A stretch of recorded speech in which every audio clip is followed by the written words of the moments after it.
Apa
মাধ্যমে আমরা স্মারকলিপি দিয়েছি।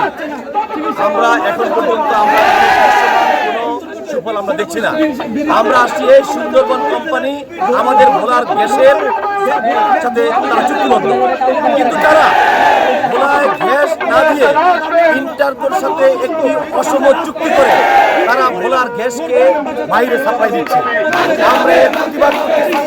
আমরা এগুলি প্রতিবাদ করে আমরা আজকে মাঠে এসেছি।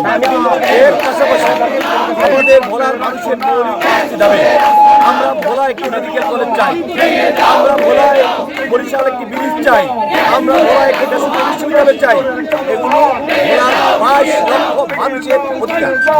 বাংলাদেশ ভিতরে ভোলা একটি বড় দ্বীপ, এখানে 4টি নির্বাচনী এলাকা।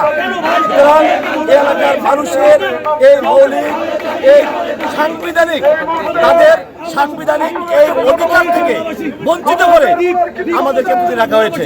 আজকে আমরা ঐক্যবদ্ধ হয়েছি। আমরা এই দাবি আদায় না করে আমরা মাঠ ছাড়বো না। আমরা ভোলাবাসী সকল ছাত্র, শিক্ষক, অভিভাবক, সাধারণ জনতাকে মাঠে নেমে আহ্বান জানাচ্ছি। তারা এই মুহূর্তে মাঠে এসেছে। আমরা আমাদের দাবি আদায় না হওয়া পর্যন্ত আমরা ঘরে ফিরে যাবো না। আমরা প্রয়োজন মধ্যে 300 মেগাওয়াট বিদ্যুৎ আমরা ভোলা থেকে এই লাইন বন্ধ করে দেবো। আমরা গ্যাস ইন্টারকোর সাপ্লাই বন্ধ করে দেবো। আমরা ভোলা হরতাল করবো। আমরা ঢাকায় মহাসমাবেশ করবো। আমরা প্রধান উপদেষ্টার অফিস ঘেরাও করবো প্রয়োজন মধ্যে। আমরা বিশ্বাস করি সরকার আমাদের এই ন্যায্য দাবি অতি দ্রুত পূরণ করবেন, না হলে যে কোনো পরিস্থিতির জন্য সরকার দায়ী থাকবে।